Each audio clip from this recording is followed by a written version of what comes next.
Good afternoon, everyone, and thank you for joining today's event, Reducing Violence, Restoring Confidence, a conversation on promoting public safety and community trust.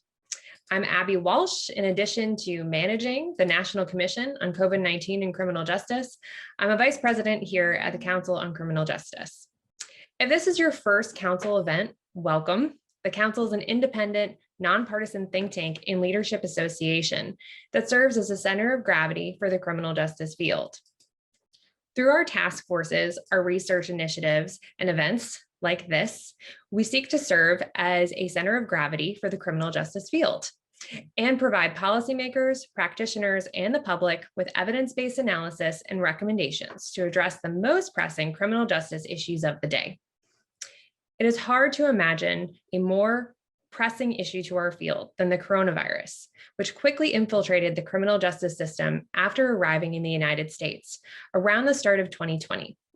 The council quickly called upon the nation's top experts, from former U.S. attorneys general to state corrections leaders to formerly incarcerated activists to public health scientists, to meet this critical need. Since July 2020, the National Commission on COVID-19 and Criminal Justice has worked tirelessly to assess the true impact of COVID-19 upon our system, access to justice, and the communities most impacted by criminal justice policy, to provide immediate guidance to contain the spread of COVID-19 within our prisons, jails, courts, and communities, and to guide policymakers on building a more resilient system.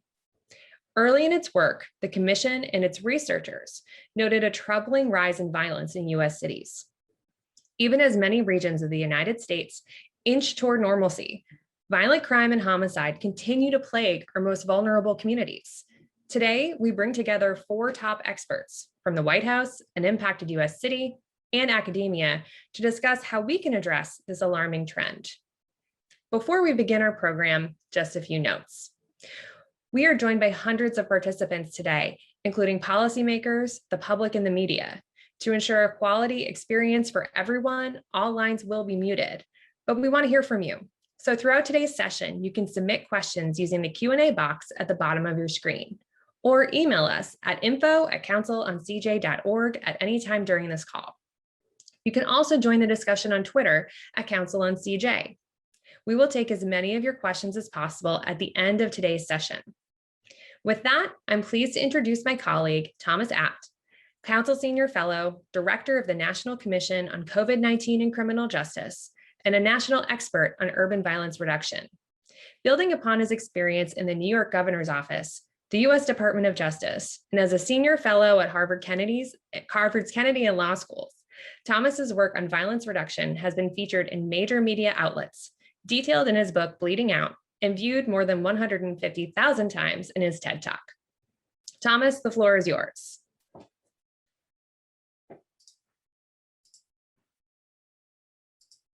Thanks so much, Abby.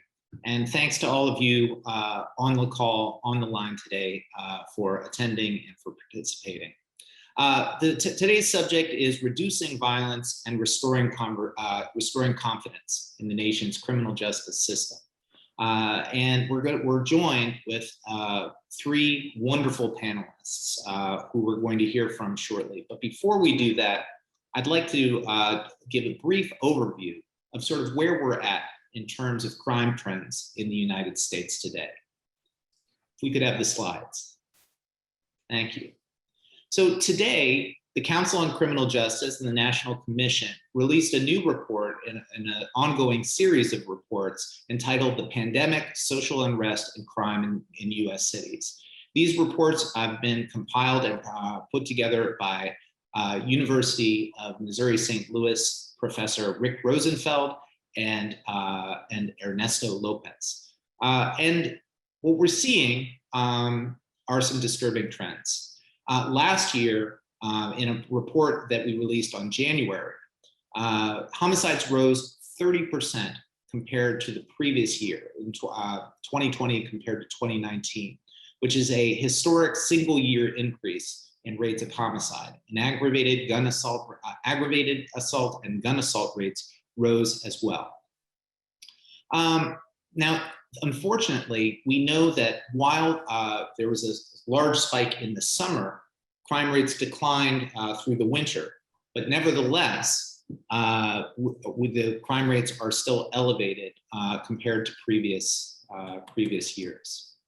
Last quarter, homicides increased 24% compared to the previous quarter, and actually 49% compared to the same quarter in 2019. Again, we saw an increase in aggravated assaults and gun assaults. That is not the entire story. It's important to note that despite these significant increases, overall rates of homicide and violent crime are nowhere near the highs they were in the late 80s and early 90s nationally. So while these recent increases are certainly cause for significant concern, there is no need to panic. Also, it's important to know that property and drug crime rates, both last quarter and last year, other than motor vehicle theft, fell significantly. So let's take a look at a few of the charts here. This is a chart that shows the weekly rates of homicide from 2017 through March of 2021. And as you can see, homicide follows a roughly cyclical pattern, increasing in the summer and then decreasing in the winter. But what you can see, if you look carefully, is a slightly elevated rate of homicide throughout the year of 2019, and then a significant spike, particularly in the summer of 2020. This significant spike closely coincided with the murder of George Floyd by a police officer in Minneapolis. As you can see, after that large spike in violence in the summer, crime rates, homicide rates subsided, but they have not returned to the those lower rates in previous years. Next slide. As you can see, this cyclical pattern, this annual cyclical pattern, and the increases in 2020 are even more evident in the aggravated assault numbers here. Next slide. And finally, when you look at weekly rates of gun assaults, you see roughly the same pattern. Now, a key question here is, are these increases being driven by localized or city-to-city factors? The answer, we believe, is no. As you can see, we have 23 of the 24 cities that reported homicide rates in the report, and only 3 of those cities reported either no change or decreases in violence. So this is happening in cities all across the country, which points towards a more nationalized effect here. Next slide. Now, these trends in violent crime are likely driven by multiple factors. Obviously, the pandemic, which places stresses on individuals as well as institutions, is a key factor. The social unrest surrounding, as we said, the demonstrations against police violence over the summer, the increased availability of guns, gun purchases skyrocketed at the beginning of the pandemic, and other factors all likely combined to create a, quote, perfect storm, unquote, of factors that drove homicide and other violent crime rates higher.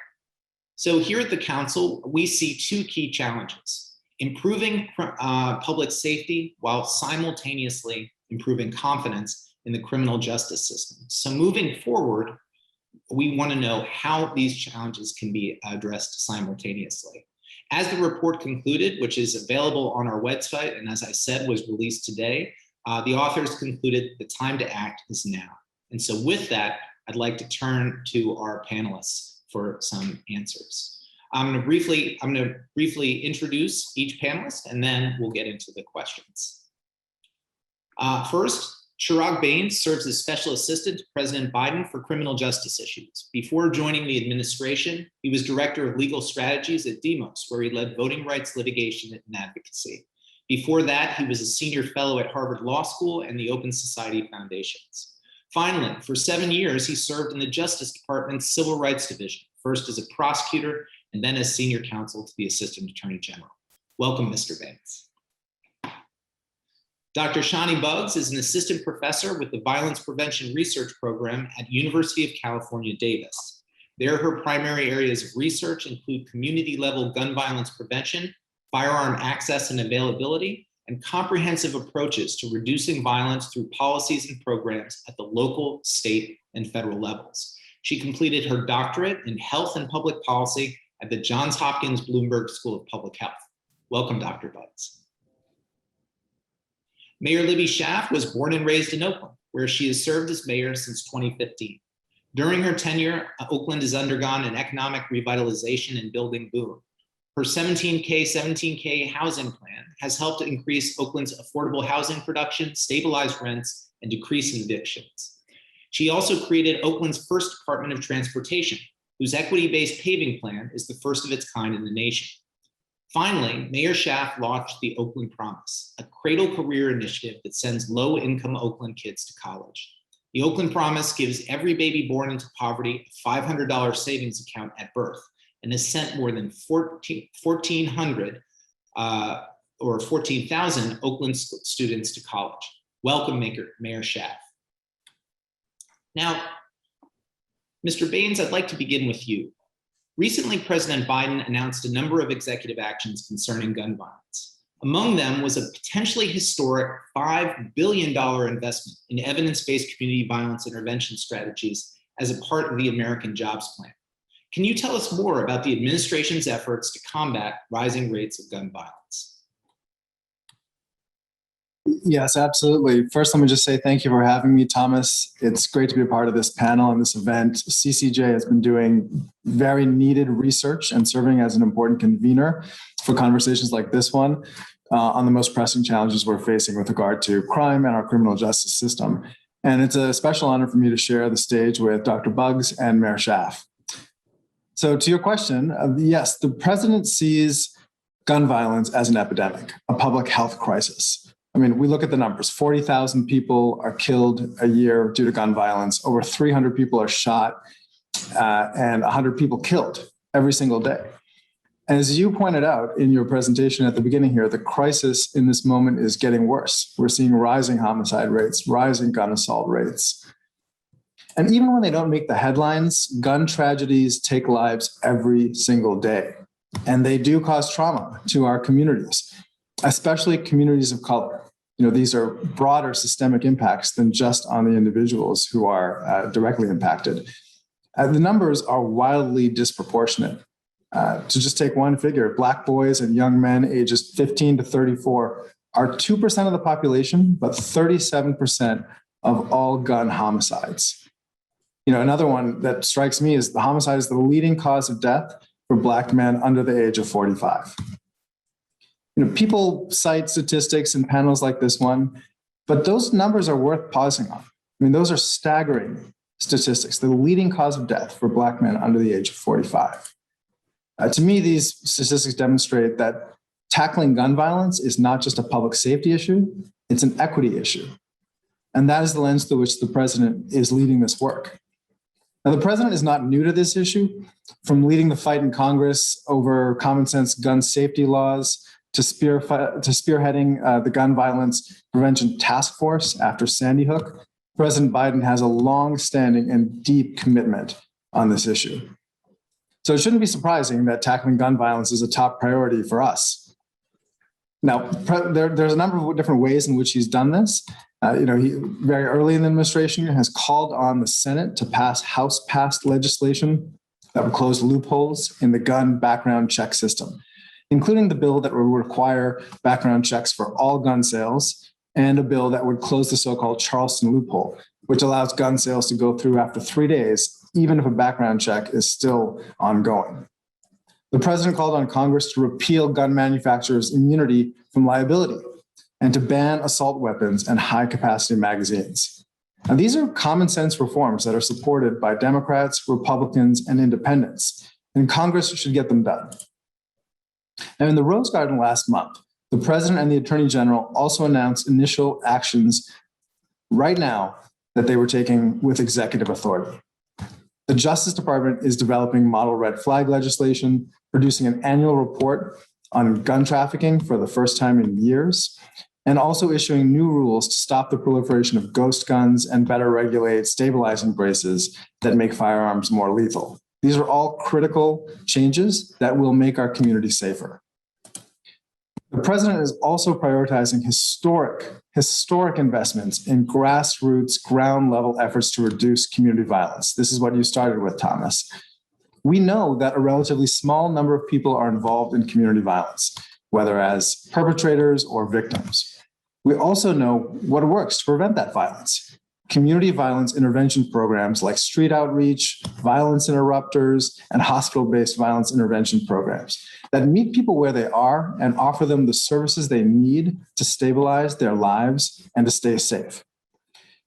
These programs provide wraparound services. We're talking about job training, behavioral therapy, peer support, and mentorship, financial assistance, and direct conflict mediation. Some of these programs have been shown to reduce violence by as much as 60%. And they work because they target the individuals who are most likely to commit or be victimized by violence. And they leverage trusted messengers to reach those individuals.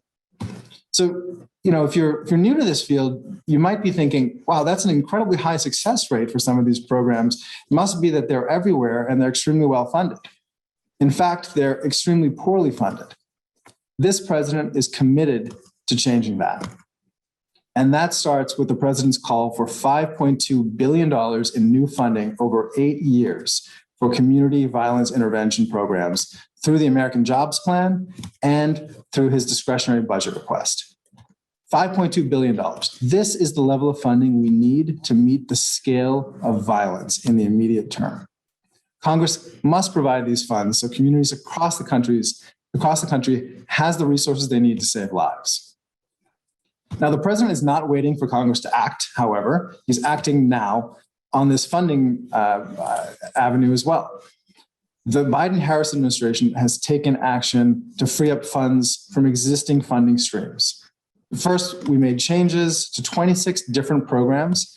These are grant programs and technical assistance provision programs across 5 different agencies to ensure that they are open to applicants who want to deploy community violence intervention strategies. Several of these programs are accepting applications right now. They're open to communities across the country.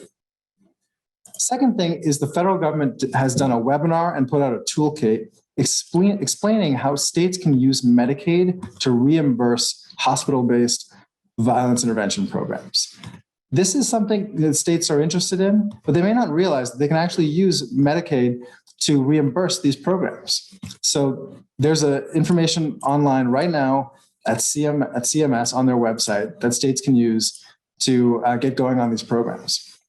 The third thing is that the administration has put out guidance from the Treasury Department and the Education Department to let jurisdictions know that American Rescue Plan funds can be used to support community violence intervention.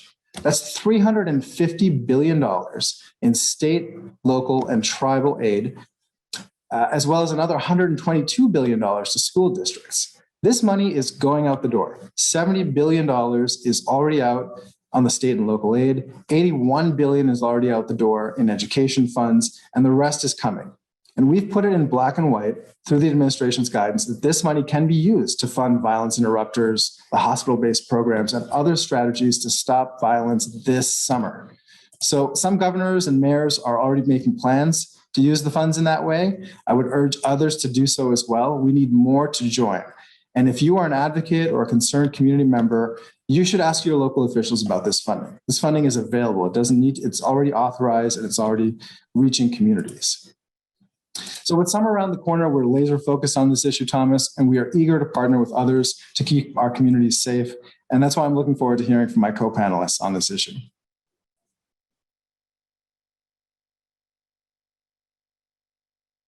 Thank you so much, Mr. Baines. It really is a remarkable level of commitment. As someone who's worked previously in the federal government on these issues, in previous administrations, the commitments were measured in millions and perhaps tens of millions. And so this is just a whole nother level of funding and commitment to understand. With that in mind, Dr. Butts, let's turn to you. You've performed research on many of these community-based strategies. And in fact, you were part of recent conversations urging the White House to fund these approaches. So tell us a bit more about what the science says about community-based gun violence reduction. Sure. Thank you, Thomas, for inviting me to be here today. Chirag, it's great to see you again. And thank you, as Thomas said, for all that you're doing to increase the investments in community violence intervention and prevention with the Biden-Harris administration, and to really recognize that gun violence is an epidemic, it's a public health issue and needs to be approached as such. Mayor Schaff, we've been together on panels already this week, so it's great to see you again as well. So what we know about community gun violence is that it is driven by structural and systemic impediments to community stability, health, and well-being. The violence we see today is the result of decades of policies and practices that have led to population level and community level disinvestment and neglect. I'm in Birmingham, Alabama right now. I grew up here, my family's from here, dating back to the early 1900s. And the story here in Birmingham is in large part the story in virtually every central city in America. In just my parents' lifetime, just one generation ago, we've seen redlining and restrictive residential covenants, segregation ordinances, and explicitly discriminatory and exclusionary hiring practices, and eminent domain, and leading to deindustrialization and suburban flight, concentrated public housing for low-income families, and a severely decreased community tax base. And then we have the prioritization of suppression, punitive tactics, and mass incarceration, all of which together have decimated family and community stability and helped to maintain high rates of unemployment, inadequate schools and education, housing insecurity, poor physical and mental health, and extremely restricted financial stability and economic opportunity. And then we've had increased availability of high-powered weapons in civilian hands. And this has now gone on for multiple generations. As Chirag said, gun homicide is leading cause of death for Black males under the age of 44, but it has been the leading cause of death for Black males ages 15 to 34 since the 1980s. So this is not a new issue.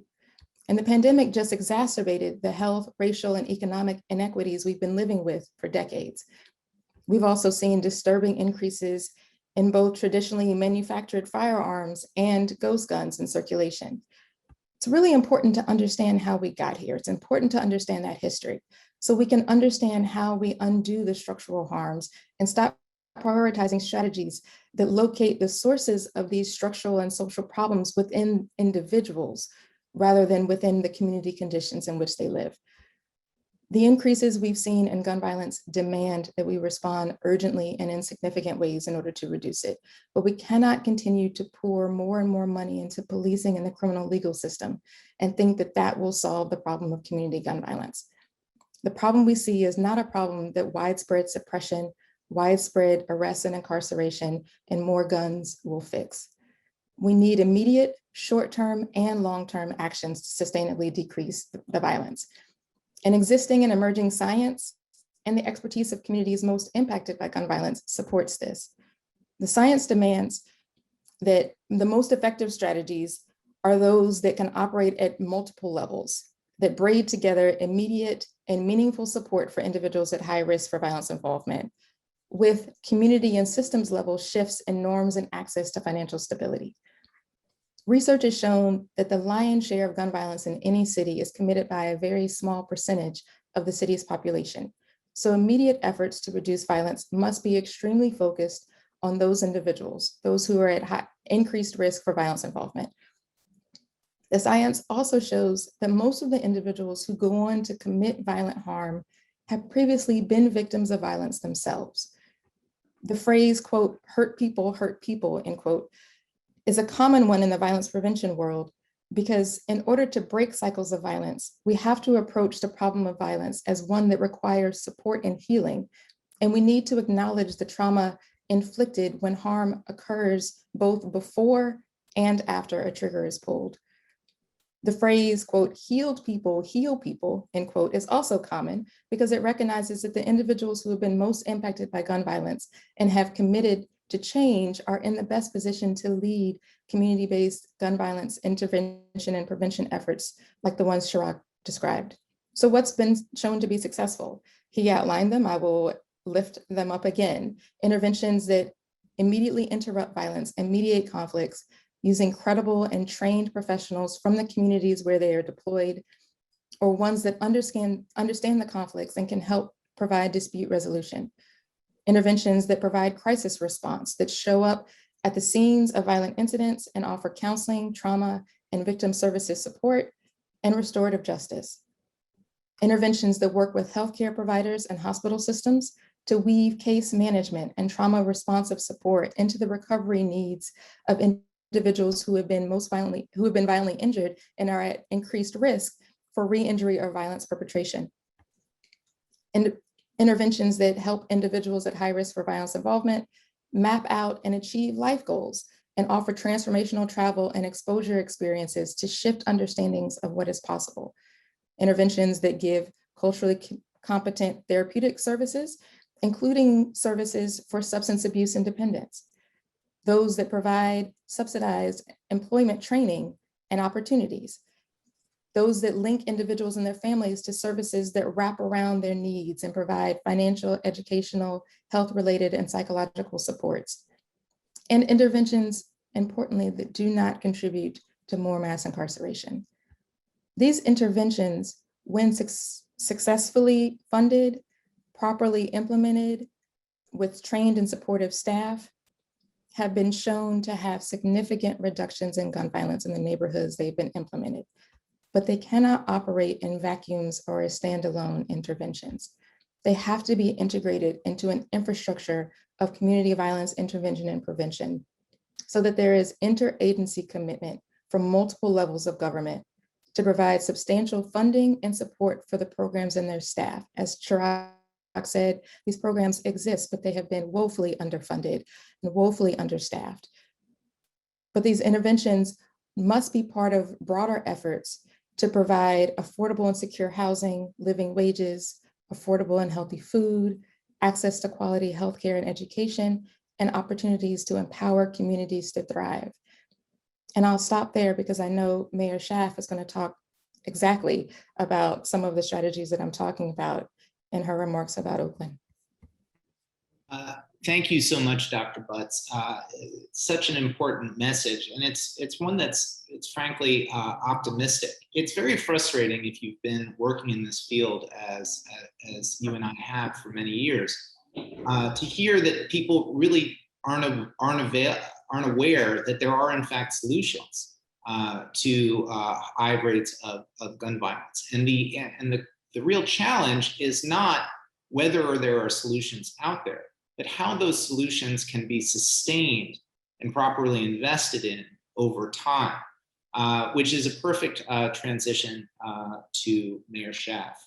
Mayor Schaff, your city is home to one of the most successful community-based gun violence strategies in recent memory, Oakland Ceasefire, an effort that helped the city cut shootings in half over 6 years. That said, the city wasn't spared from the national rise in homicides that occurred over the past years. So how does a city like yours, which has had so much success in the past, sustain that success and go even further? Well, thank you for the question, Thomas. And it is such a pleasure to be here with these esteemed panelists, and I'm looking forward to the continued conversation. It's true that when I was elected mayor in 2014, Oakland, California had been ranked as one of the top 3 most violent cities in America for as long as I could remember. And I ran on the promise that I would keep and scale a new strategy in Oakland that had just begun being implemented called Ceasefire.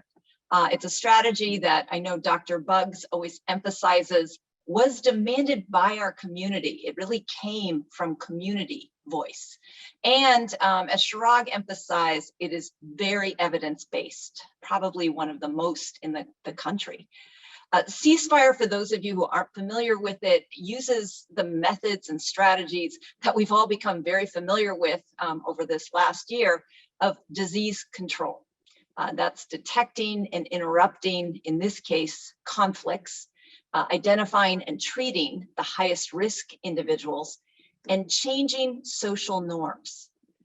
In Oakland, Ceasefire has had 5 components. First, we start with expert analysis to identify who's at the highest risk of engaging in or being a victim of gun violence. They are usually the same group, as well as the group and or gang dynamics of violence, especially retaliation risk. Second, we use direct, respectful communication with those at the highest risk. We use group meetings that we call call-ins, where clergy, community members, those credible messengers that Dr. Buggs talked about, and law enforcement all deliver the same message, which is that we want you to live and be free. We do not celebrate arresting anyone or putting them in jail, ever.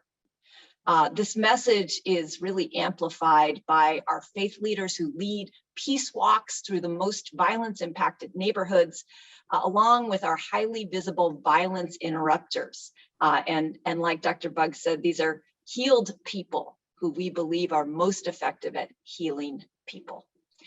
We also communicate one-on-one immediately after shootings that have a high retaliation risk, including a hospital-based strategy, also mentioned by Chirag, where people are still in their hospital beds, surrounded by their loved ones who are full of emotions.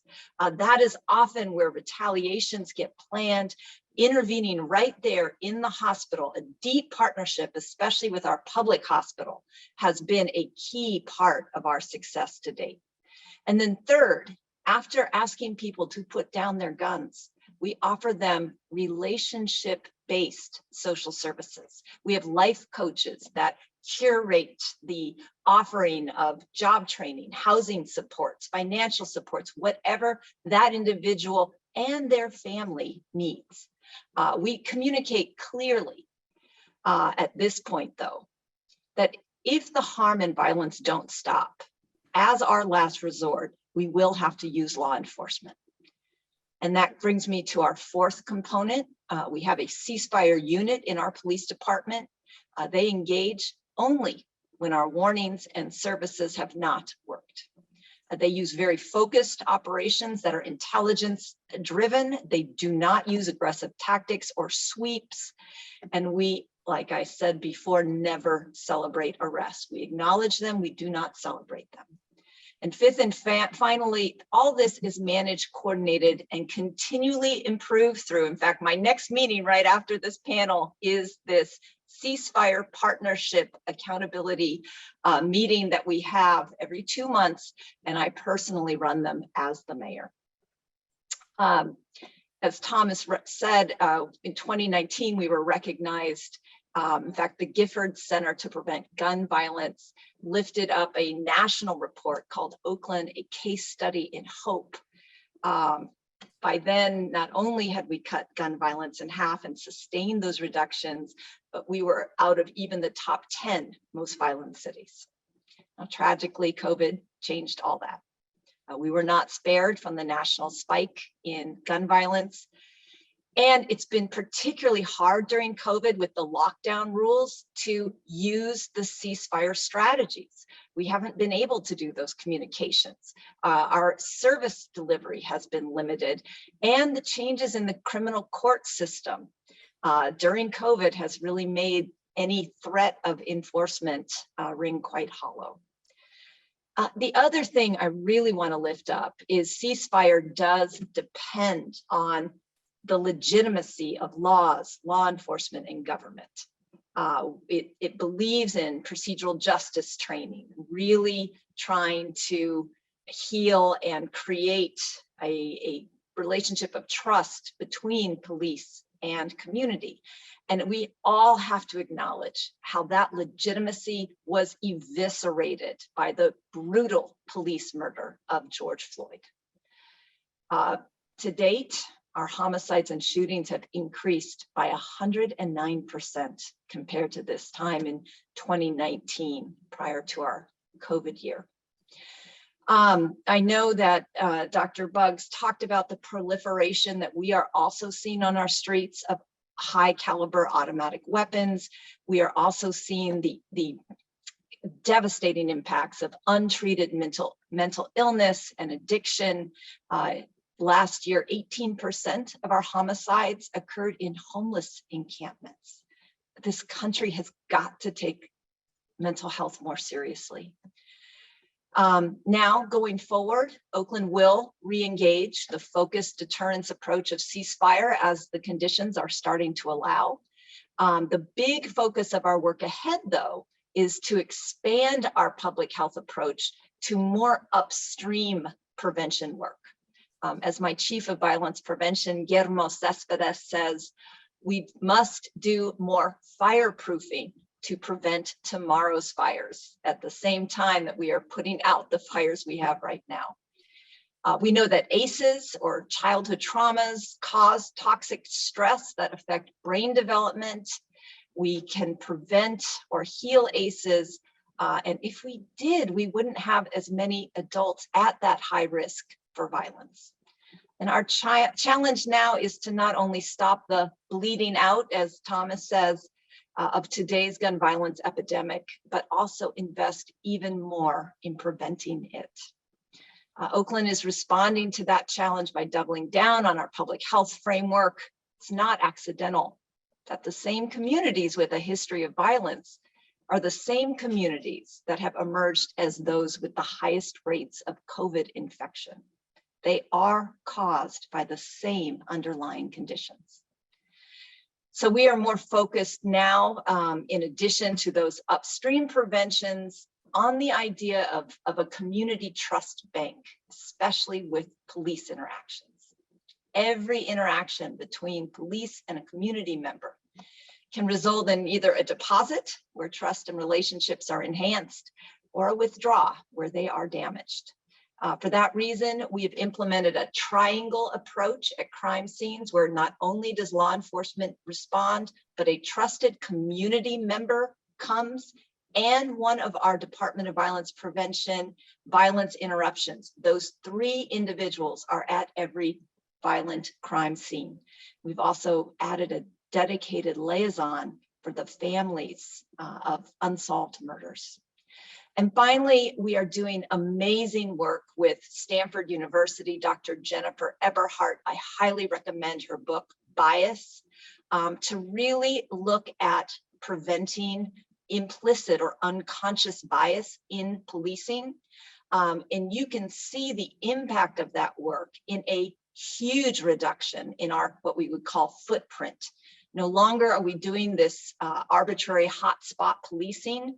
We are holding officers accountable to doing intelligence-led stops only. We literally are stopping probably 1/5 of the African-American population that we were stopping even just a couple of years ago. A huge reduction in that footprint and reduction in disparities. In fact, the 8 Can't Wait Campaign Zero police scorecard just came out. And Oakland was second best after Washington, D.C.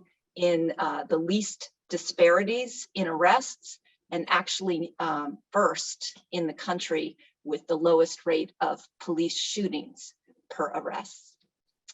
Much work to do. Being the best in America is not good enough. I want to be clear about that, but I do want to recognize that data.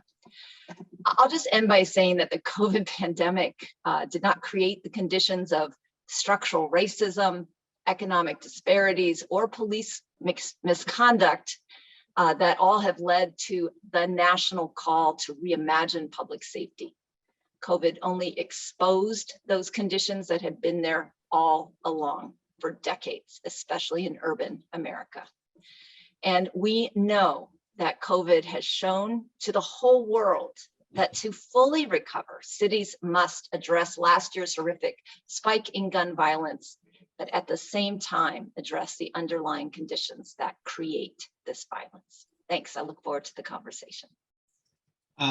Thank you, Mayor Schaff. Such powerful words. I just want to raise up something in particular you said related to COVID. It's absolutely the case that COVID has laid bare in the sort of inequalities that are mirrored in people's exposure to gun violence. But there's also a very specific thing that you mentioned, which is that these very strategies, these evidence-based strategies that are not currently funded enough, but are doing some work all around the country, were really brought to a standstill by COVID. And so that really, in many ways, created on all these sort of proactive engagement efforts, which the science says are key to reducing violence, they were all rendered nearly impossible by the social distancing mandates. So that's important. But Mayor, I want to take a step back. As you know, mayors are central to this work. But I have to be a little bit hard on mayors here. I don't think there's many mayors who could give the talk you just gave in terms of the detailed fluency with anti-violence policies. You are obviously in the weeds on this in a way that is unusual. So I'd like to ask you to step back, and what is the advice that you would give to your fellow mayors on this issue, particularly as summer approaches? Be a policy nerd.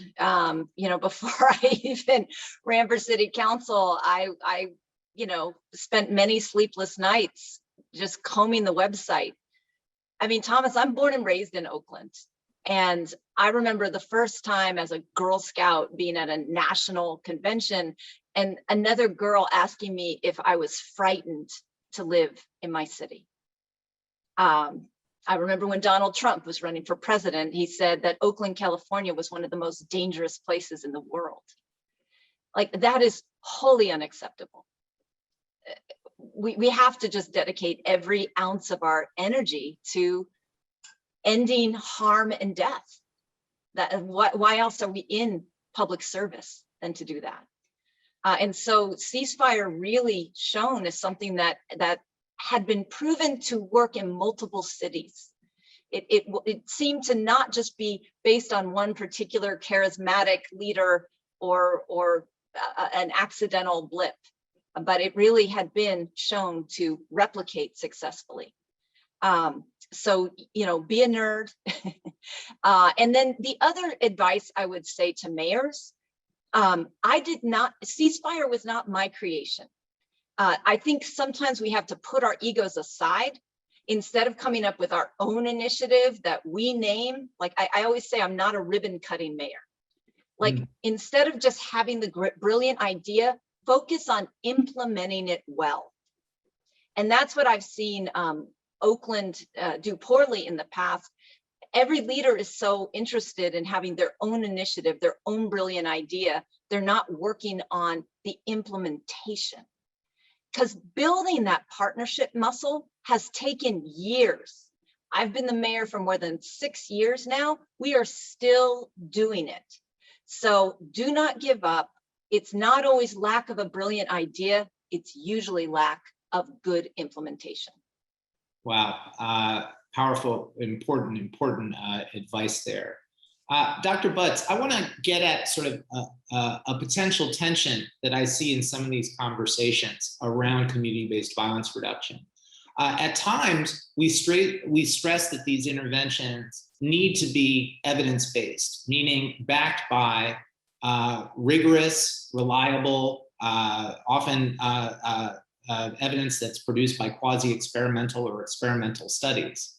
On the other hand, we also stress that this work needs to be authentic for people who are most impacted and by people who are most impacted. Is there a tension there? And if so, how do we resolve it? That's a great question. I think it's important to understand, and I won't take up time talking about the limitations of existing evidence and the limitations we have with data and the ability to conduct the rigorous quantitative experiments that you're talking about, because there's limited data. The data that we have are inadequate to explain all of what's going on when we're talking about violence. It's also really important to recognize that communities know what they need. You live in your community, you know where there are potholes, you know where there's lights out, you know where there are needs within your own community. And communities that have high rates of gun violence are no different. And so it's really important that we use the evidence and the research that's existing to help back up what the communities are experiencing, but people are the experts of their own lives. And it's really important to not let the limitations that we have on data and research get in the way of negating the community experience. So I think we're also increasingly developing more and more ways to study and take into account, the adverse childhood experiences that Mayor Schaff talked about, and take into account how various factors that impact individuals and families and communities at multiple levels throughout the life course have an impact on violence. And so I think it's only attention when people want to try to separate and say only one versus the other is most important. And it's really important to not do that, and to recognize that we've relied on limited data, limited evidence, or limited evidence based on insufficient data for a very long time. And it's really important that we integrate the community experience in the work that we do. Thank you, Dr. Butts. Mr. Baines, I'm going to ask you one final question before we get to our Q&A. The Biden administration and President Biden have been very clear in their commitment to a public health approach to reducing urban gun violence. Yes, there's funding for Department of Justice, but there's a lot of funding for the Department of Health and Human Services as well. And as you said, there's lots of waivers and ways to open up various sources of non-enforcement funding, as well as enforcement funding as well. At the same time, the president has been quite clear that he opposes the idea of defunding the police. So, having made this express commitment to public health, how should law enforcement and criminal justice and public health work together on this important issue? Thanks for the question, Thomas. Yeah, you're absolutely right. The president believes law enforcement is a critical part of public safety, and believes that law enforcement needs more resources, and he's committed to providing those. He also believes in a whole of government approach to public safety. So to think about those 26 programs that we opened up to community violence intervention, we did that across 5 different agencies. It's HUD, HHS, so Housing and Urban Development, Health and Human Services, the Department of Labor, the Department of Education, and the Department of Justice. This is coming out of the White House. We are looking at this in coordination with what can every federal agency that has relevant tools do to support this on the ground work. Because yes, while law enforcement is important, we also need creative new approaches, and to invest in underfunded approaches like the community violence intervention strategies that every panelist has talked about. I also just want to zoom out and say, we can't build back better and expand economic opportunity in this country without building stable neighborhoods. So you see that not only in the interagency work that we're doing, but also in the investments that the president sought and achieved in the American Rescue Plan, also in the American Jobs Plan that he has put forward, and the American Families Plan. These are deep, deep historic investments, once in a generation investments in order to stabilize our communities and prepare us for the future. We're talking about jobs, infrastructure, support for families, healthcare, education. We think all of these things are necessary in order to bring about true and lasting public safety. Thank you, Mr. Baines. And now we're very excited to get your questions and to provide some answers. So I'm going to turn it over to my colleague, Abby Walsh. Thanks so much, Thomas. And thank you to all of our panelists for this wonderful conversation so far today.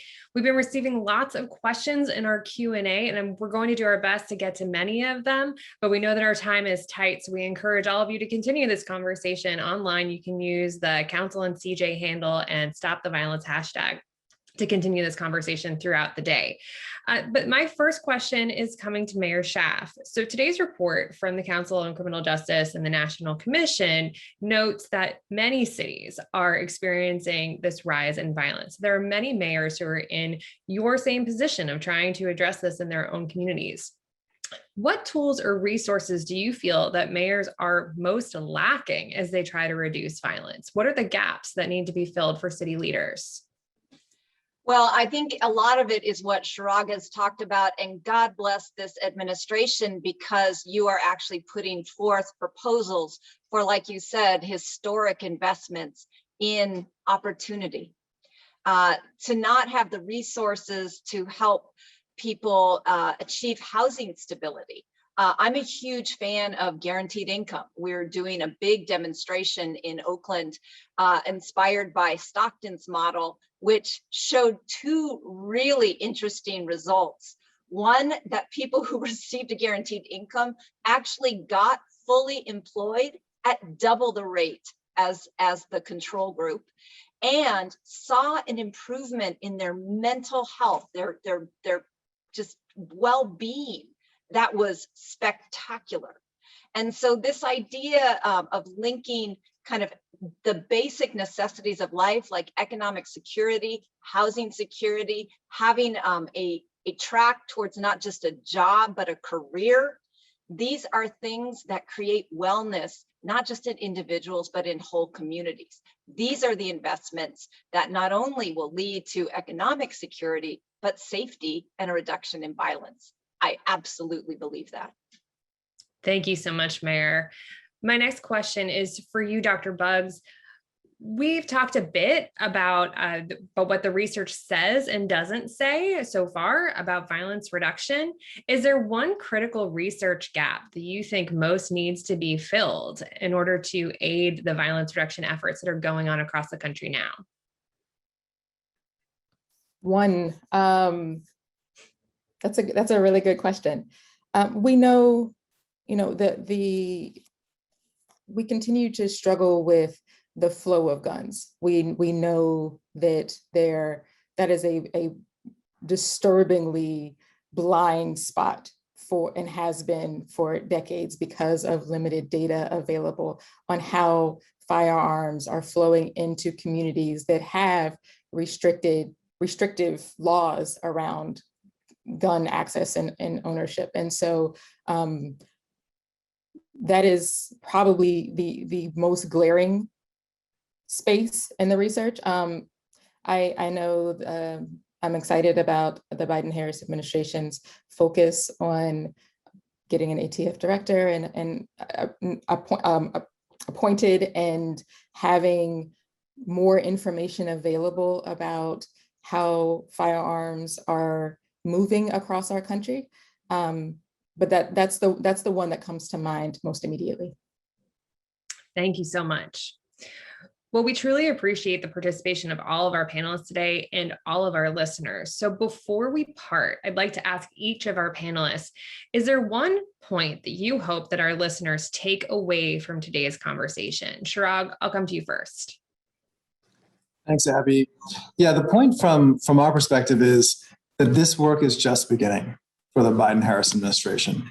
The president is deeply, deeply committed to ending the epidemic of gun violence. And you can count on him, on Vice President Harris, on Ambassador Susan Rice, who leads the Domestic Policy Council, where I work, and on me and our whole team to continue to prioritize this issue. And we want to hear from you and partner with you on this. We feel like we came out of the gate strong, but we have a lot more work to do, and we want to do it alongside you. Thank you so much, Chirag. Mayor Schaff? I guess a couple things. One, we have to get serious about mental health and trauma. To invest in that kind of healing is part of this big picture. Thank you also, Dr. Buggs. The majority of gun crimes in Oakland are committed by guns that are actually illegal, but they are making their way into our community.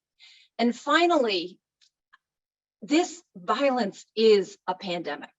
The loss of life is comparable to COVID.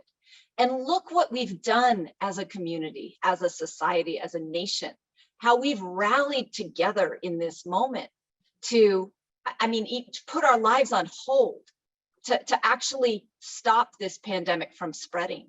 Can we bring that same sense of urgency and collaboration to the epidemic of gun violence? I, for one, hope so. Thank you so much. And Dr. Buzz?